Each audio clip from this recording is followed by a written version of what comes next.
we're kind of waiting for that last Woj bomb to drop. It dropped at around 8:30 Eastern last night.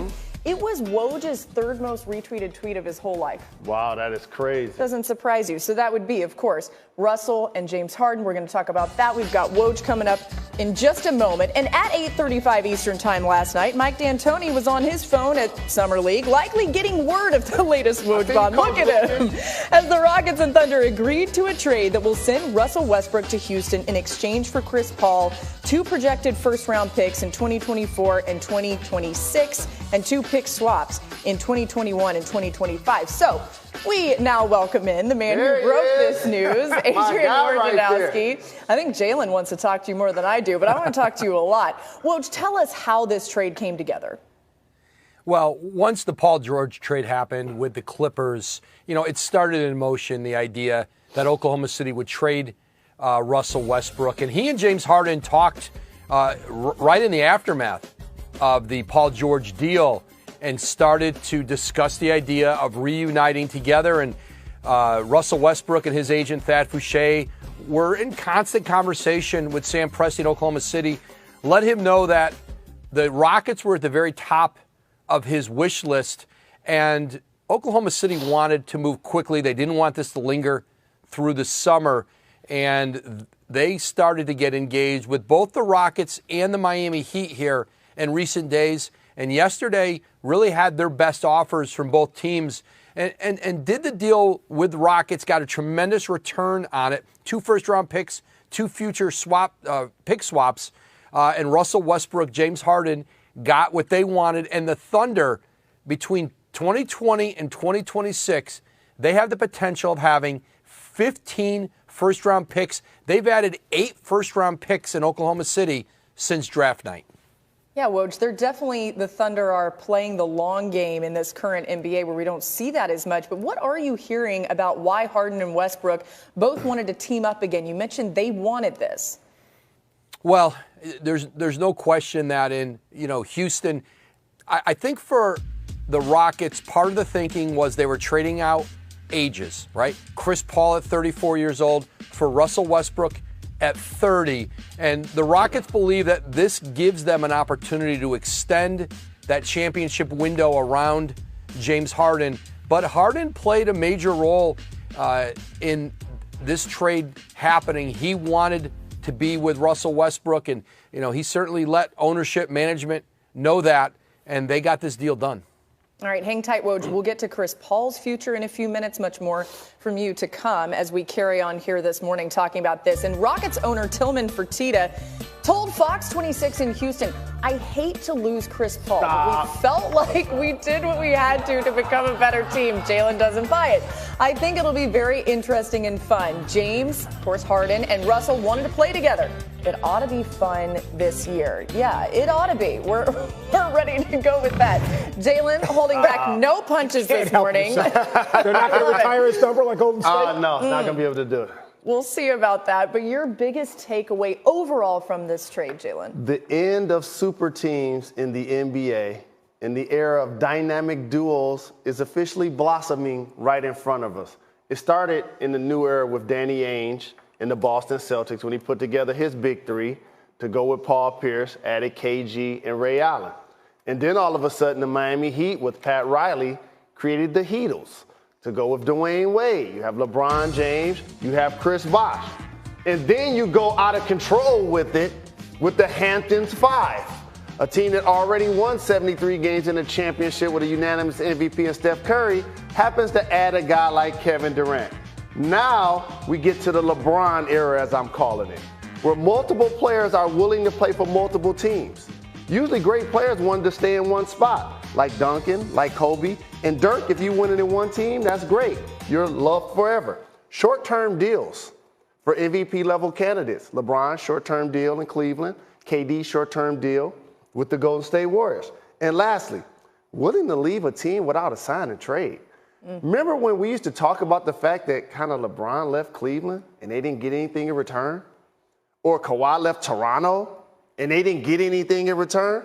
That could kind of cripple your franchise. So I like that we now actually have parity in the NBA where we're going into this season. You can have a remote control in your hand and you can see multiple great teams throughout the league, and none of us have a distinct favorite to who's going to win it all next season. All that makes sense. Part of the thing is, though, these guys are also cashing in on money because by signing those shorter contracts, what's happening? Salary cap is going up, right? And their next contract is always for more money. So, I mean, they're making more money and they're bundling. I call it bundling because these dudes are like cable companies, all right? What they're doing is they're saying, you know what, Jalen Rose, he and I, we get along. I'm going to hook up with him. And that's basically what's happened.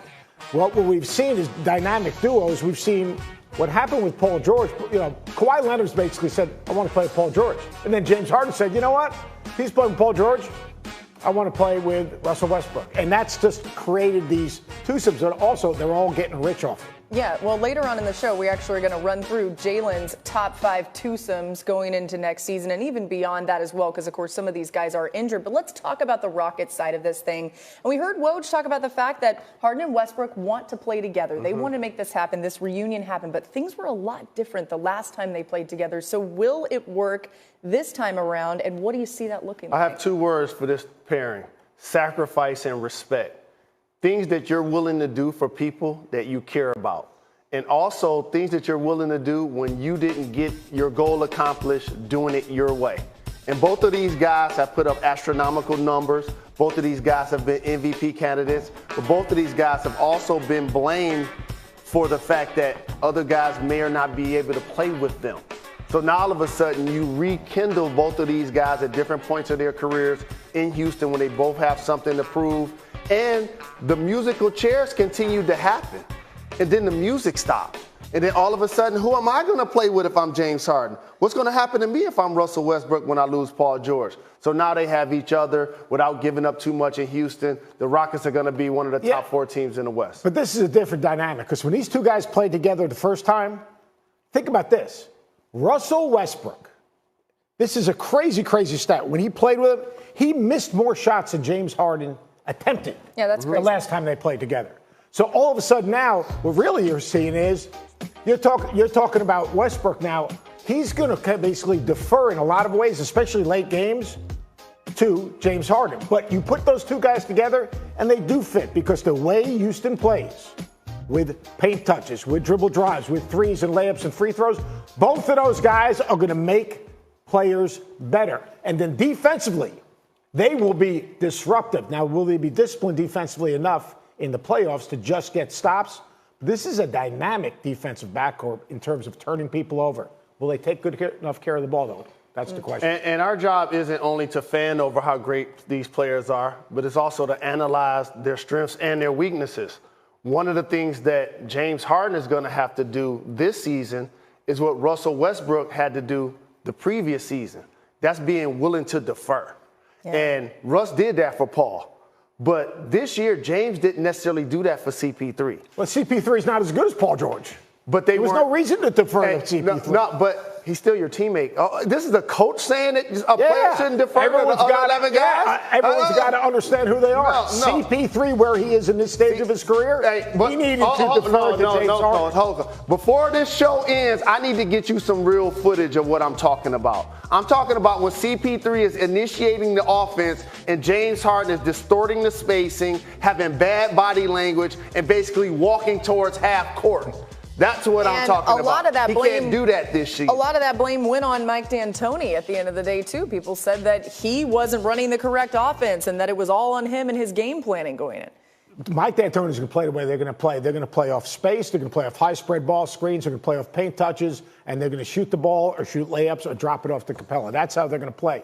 My thing is, and we'll get it to CP3 later, he doesn't get to the rim the way he used to. He can't shoot it the way he used to. He's just not the same player he was. 27% in the playoffs. That's not going to win playoff games. Westbrook, you can win playoff games. Okay, we keep talking about what we're going to get to later because we really do have so much coming up for you in this show about this trade. We're going to continue to talk about it. Let's get to the Thunder side of things because 10 years ago, the Thunder seemed destined for dominance, but since then, it's been a mass exodus of their stars. It started with the infamous James Harden trade to the Rockets back in 2012. Of course, we remember that. Less than 4 years later, Kevin Durant left in free agency to join the Warriors. Now, KD averaged over 20 points per game every season with the franchise and was named league MVP in 2014. You remember that all these guys were with the Thunder. It's kind of shocking. How about let's carry on? OKC replaced Durant by trading for Paul George. George even signed an extension with the team and became an MVP finalist. But last weekend, of course,